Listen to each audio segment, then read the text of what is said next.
స్తోత్రం స్తోత్రం.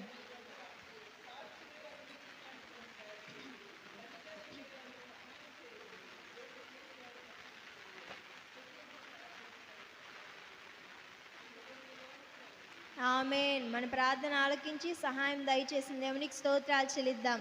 స్తోత్రం స్తోత్రం స్తోత్రం స్తోత్రం స్తోత్రం. హల్లెలూయా హల్లెలూయా హల్లెలూయా హల్లెలూయా.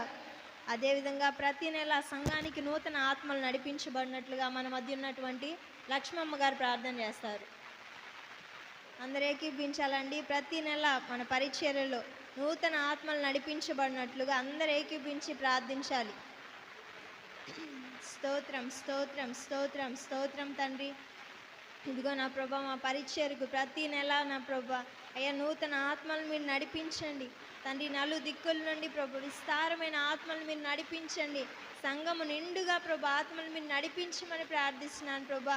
మందిర సరిహద్దులు విశాలపరచండి ప్రభా. సంఘ సరిహద్దులు విశాలపరచండి అయ్యా. పరిచర్ని ఇంకా అనేక ప్రాంతాలకు మీరు వ్యాపింప చేయండి ప్రభా తండ్రి. నేను అనేక ఆత్మలు నా ప్రభా ఈ పరిచర్లో రక్షించబడినట్లుగా సహాయం చేయండి తండ్రి. స్తోత్రం స్తోత్రం స్తోత్రం.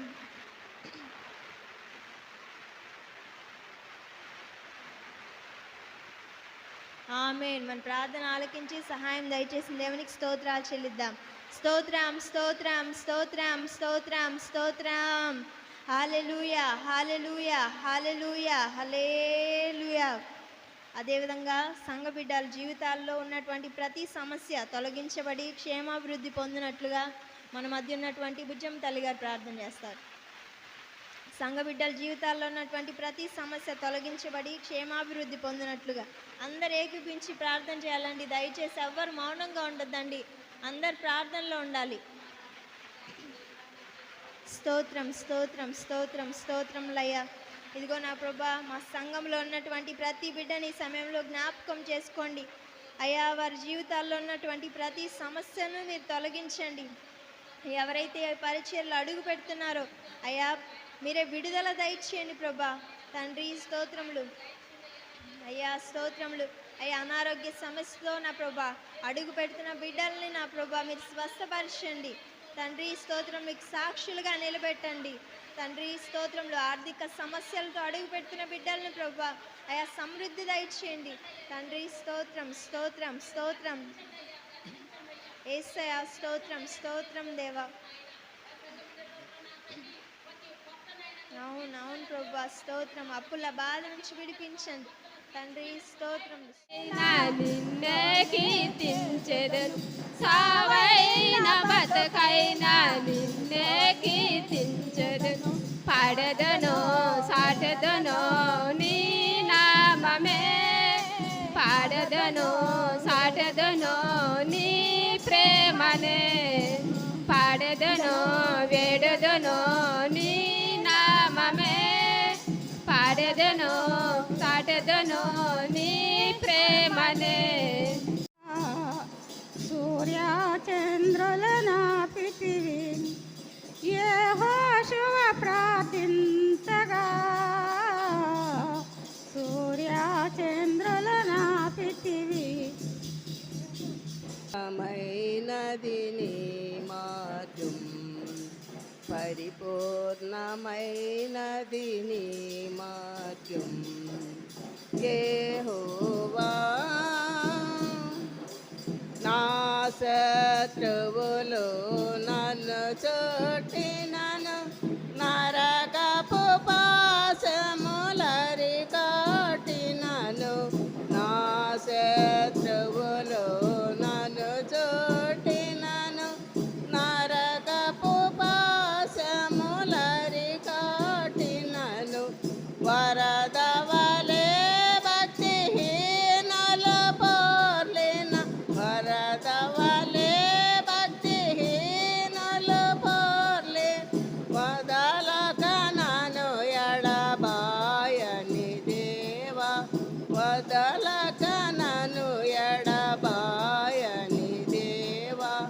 యెహోవా నా బలమా, యథార్థమైనది నీ మార్గం, పరిపూర్ణమైన శృంగమై మరణ పొటురులలో మరువక మరలిడ ఉన్నత దోర్జమే రక్షణ శృంగమై కనాలయములో నా మర వినెను కనాలయములో నా మర వినెను ఆధారెను ధరణి భయకంపముచే ఆధారెను ధరణి వైపు నా కనులెత్తే కుదువతో నేను కుమిలెదనా కుదువతో నేను కుమిలెదనా దేవు నాకుండగా నీవే నాండగా దేవు నాకుండగా దేవుడవు నీవేనయ్యా ఆరాధించెదా యేసయ్యా ఆరాధించెదా యేసయ్యా స్తోత్రగీతమా యేసయ్యా ఆత్మదీపమా రామేసయ్యా స్తోత్రగీతమా యేసయ్యా ఆత్మదీపమా రామేసయ్యా హృదయాన నివసించు యేసయ్యా ఇవు కాక నాకిలలో ఎవ్వరున్నారయ్యా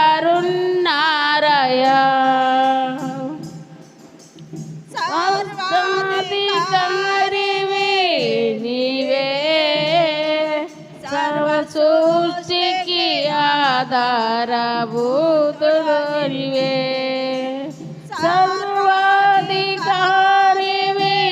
నీవే సర్వ సృష్టికి ఆధారభూతుడుని సమని వశములు నీవేనా ప్రేమనురాగా క్షణమైన ఇడువని స్నేహం అతి శ్రేష్ఠుడనా యేసయ్యా నీవేనా ప్రేమనురాగా క్షణమైన విడువని స్నేహం అతి శ్రేష్ఠుడనా యేసయ్యా పాడేద స్తుతి గానము కొనియాడదని నామము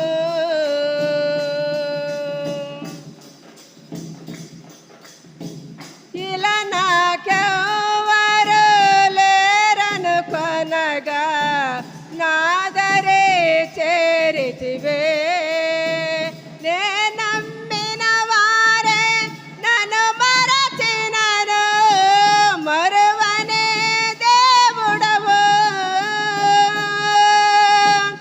ఇలా నాకెవ్వరు లేరనుకొనగా నాదరే చేరితివే నేను 12వ తారీఖున ఇచ్చారు డెలివరీ డేటు.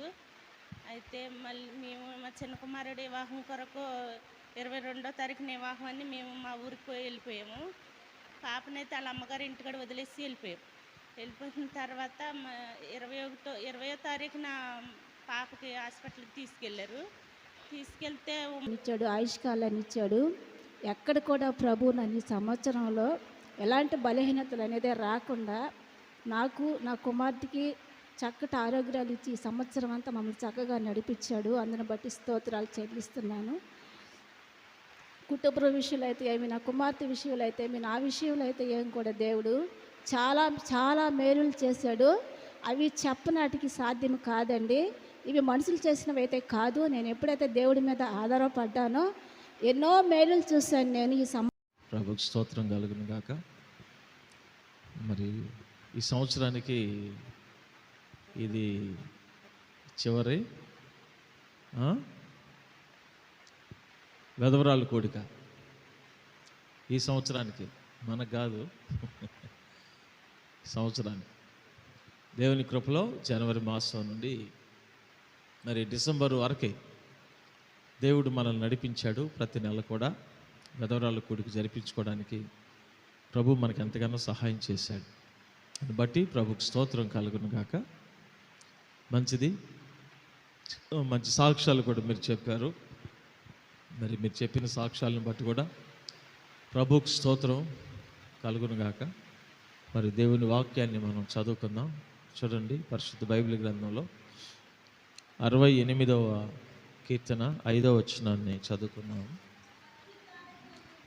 తన పరిశుద్ధ ఆలయం మందుండే దేవుడు తండ్రి లేని వారికి తండ్రియు వెధవరాండ్లకు న్యాయకర్తయు నై ఉన్నాడు. చూసారా, మనం చదువుకునే వాక్య భాగంలో దేవుడు ఏమై ఉన్నాడు అంటే తండ్రి లేని వారికి తండ్రి, వెధవరాండ్లకి న్యాయకర్త. అంటే ఒంటరి వాళ్ళని ప్రేమించే దేవుడు. హల్లెలూయా. చూసారా, ఒక అనాథ స్థితిలో ఉన్న వాళ్ళని ప్రేమించే దేవుడు. ఈ లోకంలో ఎవరైనా ఎవరిని పట్టించుకుంటారు చెప్పండి? ఎవరైనా ఎవరిని పట్టించుకుంటారు? అన్నీ ఉన్నవాళ్ళని, అవకాశాలు ఉండేవాళ్ళని, ఏదైనా మనకి మరి వీళ్ళ వల్ల మనకి ఏదైనా ఉపయోగం ఉంది అనుకుంటే వాళ్ళని పట్టించుకుంటారు. అవునా కాదా? నేను చూస్తూ ఉన్నా, 30 సంవత్సరాలు దేవుని పరిచర్యలో చూస్తున్నాను. బంధువుల్లో కావచ్చు, రక్త సంబంధుల్లో కావచ్చు, స్నేహితుల్లో కావచ్చు, ఆత్మీయుల్లో కావచ్చు, ఏం కనపడుతుందయ్యా అంటే ఈ వ్యక్తితో మాట్లాడితే మనకు ఏదైనా ఉపయోగం ఉందంటే ఆ వ్యక్తితో మాట్లాడతాను. ఈ వ్యక్తితో స్నేహం చేస్తే మనకేదన్నా ఉపయోగపడతారనుకుంటే ఆ వ్యక్తితో స్నేహం చేస్తాను. ఈ కుటుంబంతో మనం సన్నిహితంగా ఉంటే మనకేదన్నా అవసరాలు పడ్డప్పుడు సహాయపడతారు అనుకుంటే వాళ్ళతో సన్నిహితంగా ఉంటారు. అర్థమైందా? వీళ్ళు ఎందుకు పనికిరారు కదరా, వీళ్ళతో మనం మాట్లాడినా, వీళ్ళతో సహవాసం చేసినా, వీళ్ళతో సన్నిహితంగా ఉన్నా వీళ్ళ వల్ల మనకి ఎలాంటి ఉపయోగం కూడా లేదు అనుకుంటే కన్నెత్తి కూడా చూడరు. అది ఈ లోకంలో ఉండేటువంటి విధానం. అందుకే పెద్దవాళ్ళు కూడా అనుభవించి చెప్పిన మాట ఏంటంటే, బెల్లం ఉన్నంతసేపే ఈగలు మోసతాయి. అమ్మా, ఎప్పుడు బెల్లం బెల్లం బెల్లం అంటే ఏంది? తినే బెల్లం కాదు, చేతిలో ఉండే బెల్లం. అర్థమైందా? నువ్వు ఎవరిని పిలవబడలా, ఎవరిని ఏం చేయబడలే, నువ్వు బలంతో చేయబడలా, ఏ వచ్చేస్తాయి ఈగలు. ఈగల్ని పిలవాలమ్మా? ఆడ బెల్లం పెట్టినారు, ఆడ తిందని పిలవాలా? ఆడాడు ఈగలన్నీ వచ్చేస్తాయి, ఆడాడు శ్యామలన్నీ వచ్చేస్తాయి, మరి తెలిసిపోద్ది. అట్లాగనే నీ దగ్గర అన్ని వసతులు ఉన్నాయి అంటే నాతో స్నేహం చేయండి, నాతో బంధుత్వాన్ని పెంచుకోండి అని ఎవరిని మనం అడగాల్సిన అవసరము లేదు. వాళ్ళే కలేసుకుంటా. అర్థమైందా? మీ అమ్మ మా అమ్మ, అర్థమైందా?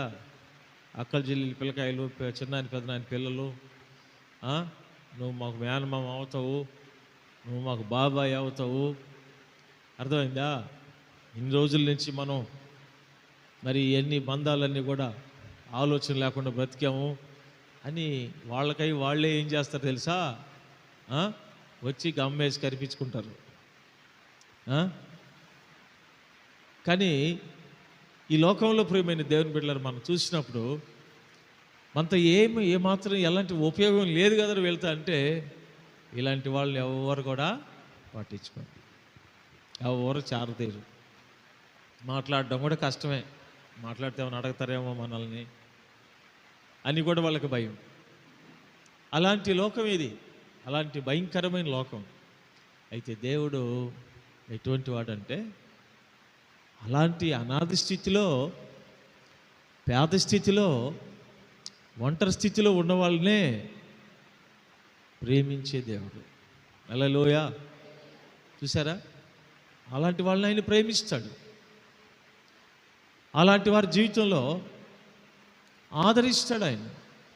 చూసారా, కాబట్టి ఆయన తన పరిశుద్ధాలయం ముందుండే దేవుడు తండ్రి లేని వారికి తండ్రి, వెధవరాండ్లకి న్యాయకర్త అయి ఉన్నాడు. హల్లెలూయా. చూసారా, ఈ లోకంలో ప్రియులరా, దేవుని యొక్క ప్రేమ అనాథ స్థితిలో ఉన్నటువంటి విధవరాలకు కావచ్చు, తండ్రి లేని వారికి కావచ్చు, సహాయం చేయాలి అనుకుంటుంది. దేవుని ప్రేమ ఏం చేస్తుంది? సహాయం చేయాలి అనుకుంటుంది. అర్థమైందా? ఎందుకంటే ఆయన నిజమైనటువంటి ప్రేమ కలిగిన దేవుడు. ఆయన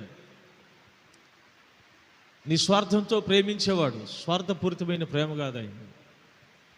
అందుకని ఒక అనాథ స్థితిలో ఉన్నటువంటి ప్రతి వారిని కూడా ప్రేమించే దేవుడు. చూసారా, ప్రేమ ఏం చేస్తుంది చెప్పండి? ప్రేమ తన పొరుగువానికి కీడు చేయదు. ప్రేమ ఎప్పుడు మేలే చేస్తాం. చూసారా, ఆ ప్రేమ ఏం చేస్తుందంటే సహాయం చేస్తుంది. హల్లెలూయా. ఏం చేస్తుందమ్మా? సహాయం కదా. అందుకే దేవుని వాక్యంలో మనకు ద్వితీయోపదేశ కాండం 10వ అధ్యాయము 18వ వాక్యాన్ని మనం చదువుకుంటే 10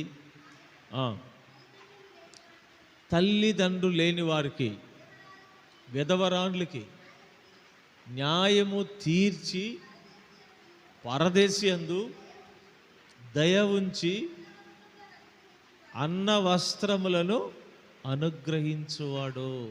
స్తోత్రం. హల్లెలూయా. ఏమనుగ్రహిస్తాడంట? అన్న వస్త్రాలు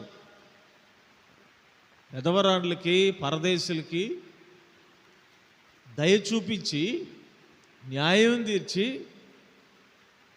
అన్న వస్త్రాలని అనుగ్రహిస్తాడు. కాబట్టి ఎప్పుడు ప్రేమ ఏం చేస్తుందంటే సహాయపడుతుంటుంది, సహాయం చేస్తుంటుంది. ప్రతి ఒక్కరికి కూడా ఏం చేస్తుంటుంది? సహాయం చేస్తుంటుంది. ప్రేమ ఉండేవాడు ఎప్పుడు మేలే చేస్తాడు, సహాయమే చేస్తాడు. సమస్య కలిగించడు. ప్రేమ ఎప్పుడైనా సమస్య కలిగిస్తుందా? కలిగించదు కదా. ప్రేమ ఎప్పుడు సహాయం చేస్తూ ఉంటుంది. చూసారా, కాబట్టి అన్న వస్త్రాలు అనుగ్రహించడం అంటే ఏంటి? హెల్ప్, సహాయం. ఎవరిస్తారు అన్న వస్త్రాలు? అర్థమైందా? ప్రేమ ఉండేవాళ్ళే ఇస్తారు. వస్తుండబాకమ్మా, తిను, బాగా తిను, బాగా ఉండు, ఇగో వస్త్రాలు తీసుకో, హ్యాపీగా ఉండు, నీకేమి ఇబ్బంది లేదు, నేనున్నానని చెప్తుంది ప్రేమ. కనుక ఆ ప్రేమ కలిగిన దేవుడు ఏం చేస్తున్నాడంటే అన్న వస్త్రాలను ఇస్తున్నాడు. ఎవరికి? ఉన్నవాళ్ళకా, లేని వాళ్ళకా? స్తోత్రం. ఈ విధవరాళ్ళు కూడికి కూడా దాంట్లో ఒక భాగమే. విధవరాళ్ళు కూడికి కూడా దాంట్లో ఒక భాగమే. ఇప్పుడు ఆయన ప్రేరేపణ లేకపోతే ఇది మేము చేస్తామా?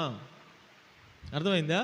ఆయన ప్రేరేపణ లేకపోతే, ఆయన సహాయం లేకపోతే ఈ కూడికి మేము జరిగించలేము. ఇది మా వల్ల కాదు, ఎవరి వల్ల కూడా కాదు. ఎందుకంటే ఇది ఖర్చుతో కూడుకున్నటువంటి పని. ఇది ఖర్చుతో కూడుకున్న పని. ఫ్రీగా అయిపోయే పని అయితే ఎవరైనా చేస్తారు. సువార్త మీటింగు ఎవరైనా పెడతారు, సభలు ఎవరైనా పెడతారు.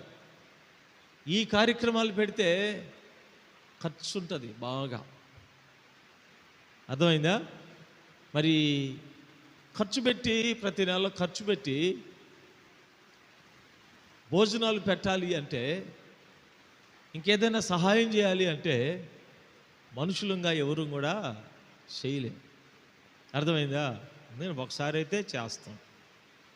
ఇప్పుడు 2016 సంవత్సరం నుంచి, ఎన్నో సంవత్సరం, 2016 సంవత్సరం నుంచి మరి ఈ పరిచర్యని దేవుడు జరిగిస్తూ ఉన్నాడు. ఎక్కడా కూడా ఆగిపోలా. కరోనా సంవత్సరంలో కావాలా, 2020 సంవత్సరంలో ఒకే ఒక నెల, అది కూడా ఏంటంటే లాక్డౌన్, మీరు వచ్చేదానికి అవకాశమో లేదు. నెక్స్ట్ మరలా వచ్చిన నెలలో కూడికి పెట్టకుండా పిలిచి ఇచ్చి పంపించేసాం. ఈ టైంలో సహాయం అవసరం కదా అని. దేవుడు ఆ రీతిగా ఇన్ని సంవత్సరాలు నడిపిస్తూ ఉన్నాడు అంటే ఇది మన శక్తి సామర్థ్యాలు ఏమాత్రం కూడా కాదు, ఇది దేవుని కృప. హల్లెలూయా. కాబట్టి దేవుడు మిమ్మల్ని ఎంత ప్రేమిస్తున్నాడు కాబట్టి మీకు ఇంత సహాయాన్ని అందిస్తూ ఉన్నాడు. హల్లెలూయా, హల్లెలూయా. దానికి మీరు ఏం కలిగి ఉండాలా చెప్పండి? దానికి మీరు ఏం కలిగి ఉండాలమ్మా? కృతజ్ఞత కలిగి ఉండాలి.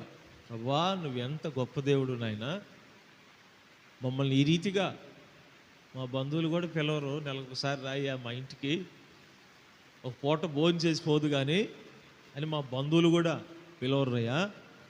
సంఘం పిలిచి మాకెన్నో మంచి మాటలు చెప్పి మాకు భోజనం పెట్టి మాకేదో సహాయం చేసి పంపిస్తుంది అంటే ఇది నిజంగా మీ ప్రేమ, మీ ప్రేరేపణ, మీ ప్రోత్సాహం లేకపోతే సంఘానికి లేక సేవకులకి ఉండే మంచితనం వల్ల దీన్ని చెయ్యలేరు.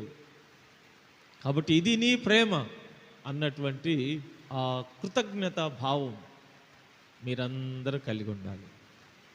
కృతజ్ఞతా భావం, కృతజ్ఞత కలిగిన మనస్సు, క్రమంగా దేవుని సన్నిధికి వెళ్తూ చక్కగా సంఘం పట్ల ఒక బాధ్యత కలిగి, సంఘం ఎవరిది? దేవుడిది. అందుకని సంఘానికి ముందుగా వచ్చి మోకాళ్ళ మీద ఉండి ప్రార్థన చేసి, ప్రతిరోజు కూడా సంఘం కొరకు, సేవకుల కొరకు ప్రార్థన చేసి, సంఘంలో ఏదైనా పరిచర్య ఉంటే పరిచర్యలో పాల్గొని మరి దేవుని సంతోషపెట్టాలి. దేవుని వాక్యానికి లోబడి విధేయత చూపించి దేవుణ్ణి సంతోషపెట్టాలి. అప్పుడు దేవుడు కూడా సంతోషిస్తాడు. హల్లెలూయా. కాబట్టి దేవుని ప్రేమ ఏం చేస్తుందయ్యా అంటే, ఒకటి సహాయం చేస్తుంది. ఏం చేస్తుంది? సహాయము చేస్తుంది. అన్న వస్త్రములను అనుగ్రహించటం సహాయం చేస్తుంది. రెండు ఏం చేస్తుంది అంటే న్యాయం తీరుస్తుంది. ఏం చేస్తుంది? న్యాయం కదా. దేవుని న్యాయము మన జీవితాల్లో, మీ జీవితాల్లో మరి ఎంతో మరి మనకు అవసరం. ఎందుకంటే ఈ లోకంలో ఎక్కడ చూసినా న్యాయం లేదు. ఉందమ్మా? న్యాయం చేసేవాళ్ళు ఉన్నారా? పోలీస్ స్టేషన్కి పో, న్యాయం చేస్తారా? అయ్యా అయ్యా అయ్యా నాకు సహాయం చేయ అయ్యా, నాయన కొడుకు లాంటి వాడు నాయన నువ్వు, మరి నా బిడ్డకి జరిగింది, లేకపోతే మా ఇంట్లో జరిగింది అని అంటే ఎవడన్నా వచ్చి 10 రూపాయలు ఇస్తే వాడికి చేస్తాడు. పోమా, నీకు తెలియదు, పో, అటు కాదులే, అది కాదులే, నీకు తెలియదులే విషయం, నువ్వు కూడా అటు మాట్లాడకూడదులే, అట్లే ఎట్లేనని చెప్పి నీకే 4 సీవాట్లు పెట్టి పంపిస్తాడు. న్యాయం ఎవరికి చేస్తారో చెప్పండి అమ్మా? న్యాయం ఎవరికి చేస్తారా? డబ్బులు ఇవ్వాల, పలుకుబడి ఉండే వాళ్ళకి, డబ్బులు ఇచ్చే వాళ్ళకి, అట్లాంటి వాళ్ళకి న్యాయం చేస్తాం. పోలీస్ స్టేషన్కి పోయినా కూడా. అర్థమైందా? మరి మీ ఇంట్లోనో మీ ఇంట్లో కొడుకు దగ్గర, కోడల దగ్గర మీకు న్యాయం చేయాలంటే ఎవరు చేస్తారు చెప్పండి? ఎవరు చేస్తారా? నీకు వచ్చే 2750 రూపాయలు పెన్షన్ కూడా పెరుక్కొని, అమ్మా పెరుక్కోవట్లా, తీసుకోవట్లా, మూట కట్టుకొని దాచిపెట్టుకోమని చెప్తాను రా. చెప్పండి, మీరు దాచిపెట్టుకోండి అమ్మా, బాగా తినండి, మీరు గుడ్లు తినండి, పాలు తాగండి. అర్థమైందా? రోజు ఉదయాన్నే బాగా మంచి కడుపున టిఫిన్ చేయండి అని చెప్తాను రా. ఏం చెప్పరు ఇలా చెప్తుండ్రా. ఓ టీ వచ్చి తాగుతాను. ఏం చేసుకుంటున్నావా? ఇంకేం ఇంట్లో తింటావు నువ్వా? టీ నువ్వు బాగాలేకపోతే మేము చూస్తుంటాం ఏందా టీ. చూసారా, ఎప్పుడెప్పుడు 1వ తారీఖు వస్తుందా 2వ తారీఖు వస్తుందా లాక్ కొంతమంది చూస్తుంటాం. ఎంత అన్యాయం. 10 రూపాయలు కావాలా అంటే, కనీసం టిఫిన్ చేయాలంటే, ఏదన్నా తినాలి అంటే వాళ్ళని అడిగి తీసుకోలేక ఎందుకు లేబ్బని గమ్ముగైపోయే పరిస్థితి. ఏం అడుగుతావు? అర్థమైందా? మాటకి ఒకసారి అడుగుతావు, 2 సార్లు అడుగుతావు. మాటకి చిన్నపిల్లకాయలు అడిగినట్టు నాకు 10 రూపాయలు 100 రూపాయలు 50 రూపాయలు అడగలేవు కదా. ఒకవేళ 1 సారి 2 సార్లు ఇచ్చినా 3వసారి ఎన్నిసార్లు మంచిదా? ఏది నేను లాక్కొని పెట్టుకొని ఎన్నిసార్లు ఓవర్కి ఇదే పనా? యాడ్ నుంచి వస్తాయా? ఇదేమన్నా బ్యాంక్యా అంటే ఎందుకులే వాళ్ళని అడగటం, వాళ్ళ చేత అనిపించుకోవటం ఎందుకు? ఆ ఉన్న గంజో గడికి తాగి గమ్ముకు పడుంటే సరిపోద్దులే అని అలా ఓపిక బట్టి జీవించేవాళ్ళు ఎంతోమంది ఉన్నారు. కాబట్టి మరి ఆలోచించండి. కానీ మన దేవుడు ఎవరయ్యా అంటే, న్యాయము తీర్చుటికి ఆయన తన సింహాసనమును స్థాపించి ఉన్నాడు. బైబిల్లో ఉన్న విధవరాలకి ఎవరు తీర్చారు న్యాయమా? కదా. మరి ఆమెకు ఒక విరోధి ఉన్నాడు. ఈమె చూస్తే విధవరాలు, నాకు నా ప్రతివాదికి న్యాయం తీర్చమని ఒక అన్యాయస్తుడైన న్యాయాధిపతి దగ్గరికి వస్తూ ఉన్నాను అని అసలుకి ఏమీ లెక్క పెట్టలే, అసలేం మాట్లాడట్లే, సమాధానం కూడా చెప్పట్లేదు, కళ్ళనెత్తి కూడా చూడలే. అయినా విధవరాలు ఏం చేస్తుంది? మాటకి పోయి నాకు నా ప్రతివాదికి న్యాయం తీర్చు అని గోజాడుతూ ఉంటే, ఒక రోజుకి దేవుడు అతని మనసు మార్చితే, నేను మనుషులను లక్ష్య పెట్టేవాడిని కాదు, దేవుడు అంటే నాకు భయం లేదు, ఈ విధవరాలు ఎవరో నా ప్రాణాలు తోడేస్తుంది, కాబట్టి మాటకి వచ్చి నన్ను తొందర పెట్టకుండా ఉండినట్లు ఈమెకు న్యాయం తీర్చేస్తానని చెప్పి ఆమెకు న్యాయం చేశాడు. అర్థమైందా? కాబట్టి మీరు ఏం చేస్తుండాలా? సంఘ సావాసం కలిగి ఉండాలి. అర్థమైందా? కృతజ్ఞతతో దేవుని ఆరాధించే వాళ్ళకు ఉండాలి. రెండవదిగా ప్రార్థనా జీవితం. అదే కదా మాటకి అడగటం అంటే, అదే కదా. అందుకే ఆయన అంటాడు, ఆ అన్యాయస్తుడైన న్యాయాధిపతి చూడండి, మాటకి వచ్చి ఆ విధవరాలు గోజాడుకుంటా ఉంటే మరి న్యాయం తీర్చాడు కదా, మరి నేను మీకు మరి నిశ్చయముగా న్యాయం తీరుస్తాను కదా, మరి నాకు కూడా మరి మీరు మొరపెట్టండి. తాను ఏర్పరచుకున్న వాళ్ళు దివారాత్రులు మొరపెడతా ఉంటే మరి నేను వారికి న్యాయం తీర్చినా వారికి త్వరగా న్యాయం తీరుస్తాను అన్నాడు కదా. అందుకని మిమ్మల్ని హింసించేవాళ్ళు, బాధ పెట్టేవాళ్ళు ఎవరై ఉన్నా కూడా వాళ్ళు శపించడం కాదు. అర్థమైందా? నువ్వు అట్టయిపోతావో, నువ్వు ఇట్టయిపోతావో, అర్థమైందా అని కొడుకును పట్టుకొని, కోడలను పట్టుకొని, కూతుర్లను పట్టుకొని, అల్లుళ్ళను పట్టుకొని శాపాలు పెట్టకూడదు. మీరు అమ్మా ఏం చేయకూడదా? శాపాలు పెట్టకూడదు. కొంతమందికి జ్ఞానం ఉండదు, జ్ఞానం లేకుండా మాట్లాడుతుంటారు. ఏడాళ్ళు చేస్తున్నారు, వీడు చావలేదమ్మా అంటుంటారు. ఎవరిని పట్టుకొని? అర్థమైంది? కొడుకుని పట్టుకొని, కూతురుని పట్టుకొని. అర్థమైందా? ప్రియమైన దేవుని బిడ్డలు ఆలోచన చేయండి. శాపాలు పెట్టి ప్రయోజనం లేదు. వాళ్ళకి మంచి మనస్సు దేవుడు ఇవ్వాలని మీరు దేవుని దగ్గర ప్రార్థన చేయాలి. అర్థమైందా? నువ్వు ఎప్పుడైతే దేవుని సన్నిధిలో మొరపెడుతుంటావో, ఎప్పుడైతే దేవుని సన్నిధిలో నువ్వు ప్రార్థన చేస్తుంటావో, దేవుడు ఏం చేస్తాడంటే వాళ్ళతో మాట్లాడతాడు, మంచి మనసు ఇస్తాడు. హల్లెలూయా, హల్లెలూయా. అర్థమైందా? నాకు తెలిసిన ఒక సహోదరి ఉంది. ఆమె నోట్లో నుంచి మంచి మాటలే రావు. కొడుకు పోతున్నాడు అనుకో, లారీ దొక్కేస్తుంది, పో నిన్ను. అర్థమైందా? యాక్సిడెంట్ అయ్యి చేస్తావు పో అంటున్నది. ఇక వాళ్ళు ఏమి తల్లివి అనేది అట్లా బాధపడతా నాకు చెప్తా ఉండదు. చూసారా? ఇలాంటి మాటలు మాట్లాడకూడదు. ఒకవేళ వాళ్ళు బుద్ధిహీనంగా ప్రవర్తించినా, ఒకవేళ అన్యాయం చేసేటువంటి మనసు వాళ్ళకున్నా, నువ్వు బిడ్డల క్షేమమే కోరుకోవాలి, వాళ్ళు బాగుండాలని కోరుకోవాలి, వాళ్ళ క్షేమం కొరకు ప్రార్థన చేయాలి. నువ్వు ప్రేమతోనే చూడాలి. ఎందుకంటే నీ తల్లి మనసు, తండ్రి మనసు కలిగి జీవించాలి. దేవుడు ఒక రోజు తనతో మాట్లాడుతాను విశ్వాసంతో. నువ్వు ఎప్పుడైతే దివారాత్రం దేవునిలో ఉపవాసం ఉండి కన్నీరు పెట్టి ప్రార్థన చేస్తూ ఉంటావు, దేవుడు 2 కార్యాలు చేస్తాడు. ఒకటి, వాళ్ళకి మంచి మనసు ఇస్తాడు. రెండోది, మార్పు చెంది వాళ్ళు కూడా దేవుణ్ణి తెలుసుకొని నిత్య నరకము నుండి తప్పించబడతారు. 2 కార్యాలు జరుగుతాయి కదా. ఈరోజు ఓపిక ఉండదు మన వాళ్ళకి. ప్రతి చిన్నదానికి ఏం చేస్తారు అంటే జడ్జిమెంట్లు చేసుకోవడానికి ప్రయత్నం చేస్తారు. అదే చిలికి గాలివానలుగా మారిపోతుంది. అందుకని మన దేవుడు ఎవరయ్య అంటే న్యాయము తీర్చే దేవుడు. ఏ దేవుడు? న్యాయం. చూసారా, ఆయన తండ్రి లేని వారికి, విధవరాండ్లకి ఏం చేస్తాడంటే ఆయన న్యాయం తీరుస్తాడు. వాళ్ళ పట్ల దయ ఉంచుతాడు. వాళ్ళకి అన్న వస్త్రములను అనుగ్రహిస్తాడు ఆయన. అంత మంచి దేవుణ్ణి మనం కలిగి ఉన్నాము. హల్లెలూయా. చూసారా, కాబట్టి ఒకటి, ఆయన ప్రేమ ఏం చేస్తుందయ్యా అంటే మరి మీ జీవితాల్లో సహాయం చేస్తుంది. రెండోది, ఆయన ప్రేమ ఏం చేస్తుంది అంటే మీకు న్యాయము తీరుస్తుంది. న్యాయం తీరుస్తాడు దేవుడు. నాకు న్యాయం చేస్తాడు దేవుడు. ప్రస్తుతానికి కష్టాలు, బాధలు, ఇసుకించే మనుషులు, బెదిరించేవాళ్ళు రకరకాలుగా ఉన్నా నీ మనసులో ఉండాల్సిన ధైర్యం ఏంది? నన్ను నమ్ముకున్న దేవుడు నాకు న్యాయం చేస్తాడు అన్న విశ్వాసంతో నువ్వు ప్రార్థన చేస్తూ ఉండాలి. వీళ్ళతో చెప్పుకొని ఏం ప్రయోజనం లేదు.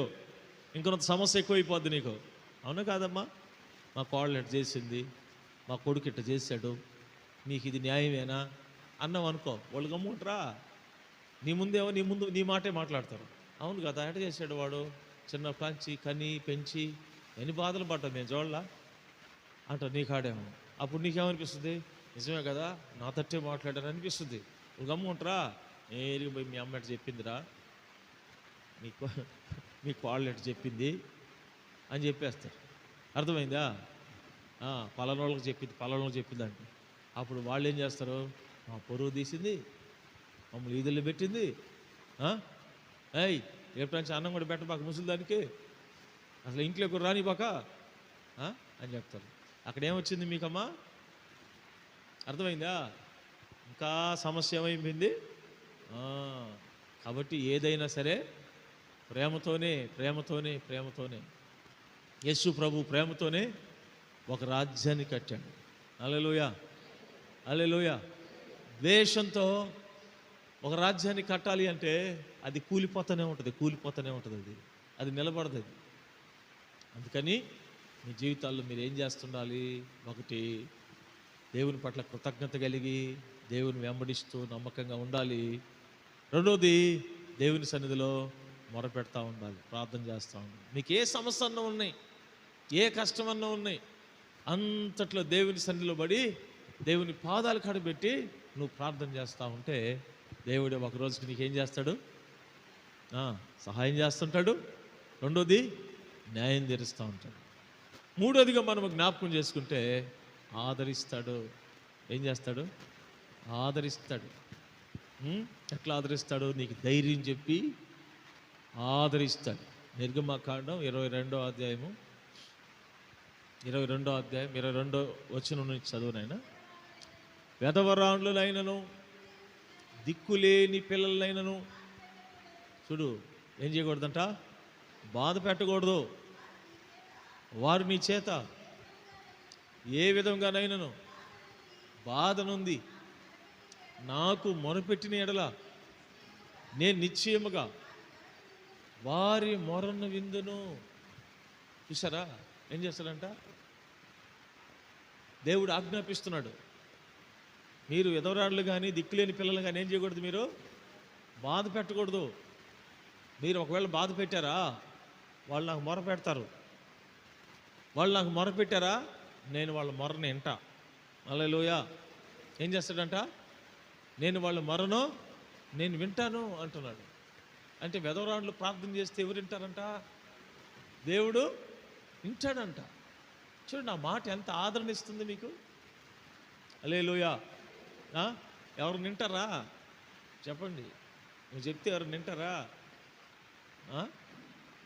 ఎవరికైనా చెప్పాలనుకుంటావు, నువ్వు నీ మాటలు వినాలని కోరుకుంటావు, వినేవాళ్ళు ఉంటారా? వినేవాళ్ళు ఉండరు. సరే సరేలే మళ్ళీ మాట్లాడదాంలే, ఎందుకంటే నీ వల్ల ఎలాంటి ఉపయోగం లేదు కదా వాళ్ళగా. నీ మాటలు ఎవరు వినరు. దేవునితో మాట్లాడితే, దేవునికి ప్రార్థన చేస్తే దేవుడు ఏం చేస్తాడు? నీ మొర నేను వింటాను అంటే, నేనున్నానమ్మా నీకు. నీ మాటలు ఎవరు వినకపోవచ్చు, నీకెవరు సహాయము చేయకపోవచ్చు, నిన్నెవరు ఆదరించకపోవచ్చు, నేను మిమ్మల్ని ఆదరిస్తాను. అందుకే ఆయన అంటాడు, ఒకరి తల్లి వారిని ఆదరించినట్లుగా నేను మిమ్మల్ని ఆదరించేదను. దేవుడు ఎవరో చెప్పండి? ఆదరించే దేవుడు. హల్లెలూయా. నిజంగా సహాయం చేయడం అర్థమైందా? న్యాయం తీర్చటం, ఆదరించటం ఏ ప్రభుత్వం కూడా చేయలేదు. ఎవరు కూడా ఈ పనులు చేయలేరు. ఇవి దేవుడు ఒక్కడ మాత్రమే చేస్తాడు. హల్లెలూయా కదా. ఒక తల్లి వారిని ఆదరించినట్టుగా నేను మిమ్మల్ని ఆదరిస్తాను. అంతేకాదు, ఆయన అంటాడు, నేను మిమ్మల్ని చంకని ఎత్తుకుంటాను, ముదిమి వచ్చే వరకు, నీ తల ఎంట్రుకలు నెరిగే వరకు ఎత్తుకుని మోస్తాను అంటున్నాడు. అంటే ఎంత బాధ్యత చూడండి. హల్లెలూయా. పిల్లాడు కాస్త ఎదిగిన తర్వాత వాడిని ఎత్తుకోవాలంటే మనకి చెప్పండి, నా వల్ల కాదు నాయన, నేను ఎత్తుకోలేను నిన్ను అని చెప్పి తిడతాం. అర్థమైందా? స్తోత్రం. ఎత్తుకోవాలంటే కష్టం. వాడు అప్పుడప్పుడు మా మనోడు మా మంచం మీద పడుకుని నిద్రపోతాడు. వాడిని తీసి పక్క రూమ్లో పండేయాలి అంటే వాడిని ఎత్తడం మాకు కష్టం. ఒరే లేరా నేను లేకూడదు సాధ్యమైనంతవరకు. వాడు లేడు. వాడు ఇంకేం చేస్తాం? అతి కష్టమే తీసి పండేస్తూ ఉంటాం కదా. ఒక 6 సంవత్సరాలకి 7 సంవత్సరాలకే మనం ఎత్తి పక్కన పండేసేదానికి మనకు కష్టమైతే ఎత్తుకుని మొయ్యాలంటే అమ్మా సాధ్యమా? మిమ్మల్ని ఎవరైనా ఎత్తుకుంటారు ఇప్పుడా? ఎత్తుకుంటారమ్మా? స్తోత్రం. హల్లెలూయా. మిమ్మల్ని ఎత్తుకునే వాళ్ళు ఉండరా? ఇసిరి అటు బారేసేవాళ్ళు ఉండరు. అయినా నేను కూర్చొని లేయలేకపోతున్నా, అయినా ఒక రవ్వ అట్లా చేయబట్టుకొని అయినా అంటే 14 అడిగి లాగి ఇసిరి కొడతారు. అప్పుడు ఏ కాలు వేసే ఇరిగిపోద్ది. అయ్యలేదు గీయలేదు. అర్థమైందా? ప్రియమైన దేవుని బిడ్డలారా, ఆలోచించండి. మన దేవుడు ఎవరో ఆదరించాడు. ఒక విధవరాలని తన కొడుకు, నీ బ్రతికెందుకు, సావకూడదా నువ్వు?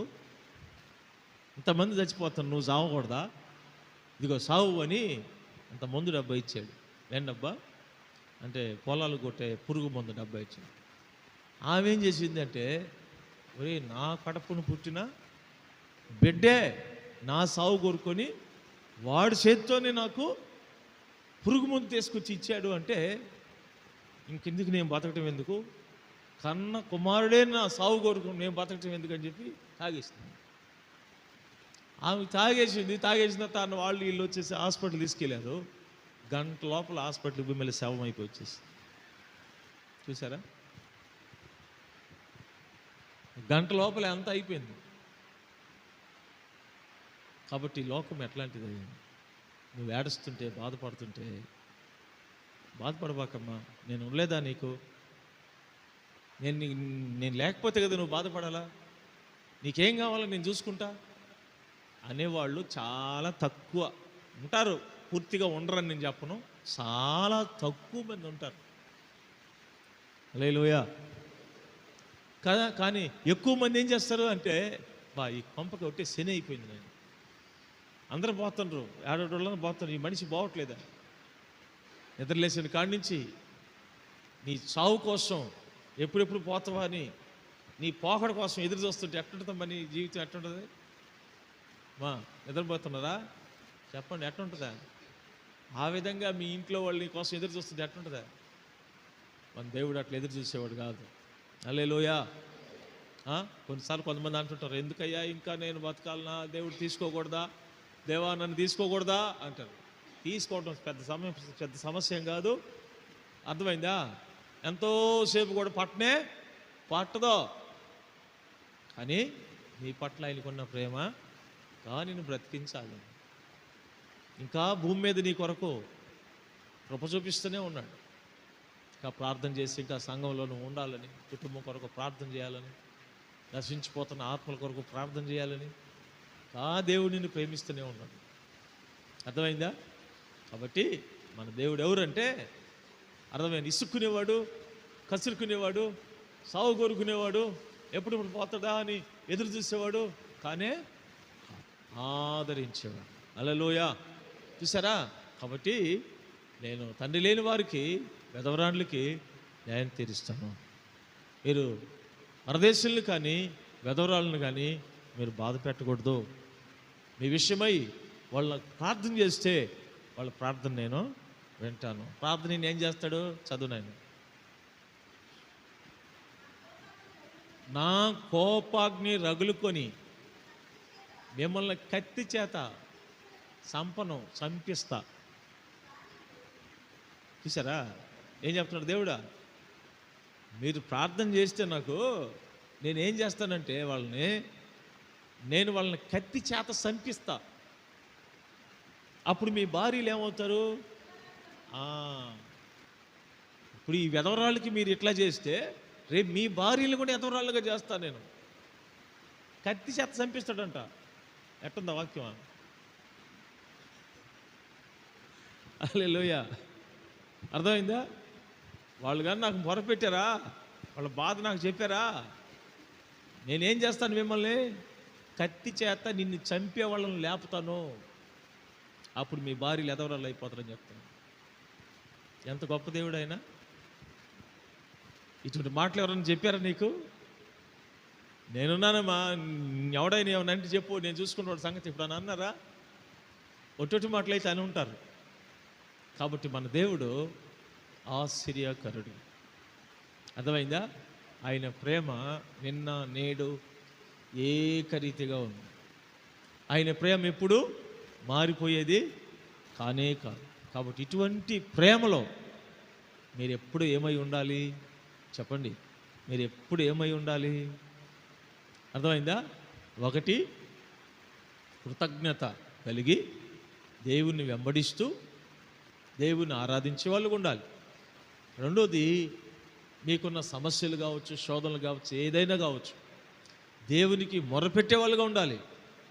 మూడవది, నిరీక్షణ. దేవుడున్నాడు, ఆయనే నన్ను ఆదరిస్తాడు, ఆయనే నాకు సహాయం చేస్తాడు అనే నిరీక్షణ మీకుంటే పరిస్థితులను పట్టించుకోకుండా సంతోషంగా ఉంటాం. ఉన్నాను రోజులు సంతోషంగా ఉంటాం. ఎందుకంటే నిరీక్షణ వల్ల కలిగేదంతా సంతోషం. అర్థమైందా? ప్రతిదానికి బాధపడిపోయి, కృంగిపోయి, బలహీనపడిపోయి, ఆరోగ్యాన్ని ఇంకా పోగొట్టుకొని ఇబ్బంది పడతాం. అదే నిరీక్షణ ఏం చేస్తుందంటే నిన్ను కాపాడుతుంది, సంతోషంగా ఉండేటట్టు చేస్తుంది, పరిస్థితులు ఏం పట్టించుకోకుండా చేస్తుంది. కాబట్టి ఈ మూడు మీరు కలిగి ఉండాలి. ఒకటి, కృతజ్ఞత అనగా దేవుని వెంబడించటం, దేవుని ఆరాధించటం. రెండోది, ప్రార్థన చేయటం. మూడోది, నిరీక్షణ కలిగి దేవుని ఆదరణ కొరకు ఎదురుచోట. ఇలాంటి విశ్వాసం మీరందరూ కలిగి ఉండాలని ప్రభు పక్షాన్ని మనవి చేస్తూ మాటలు ముగిస్తున్నాం. ప్రార్థన చేసుకుందాం. అందరూ కూడా మోకరించండి.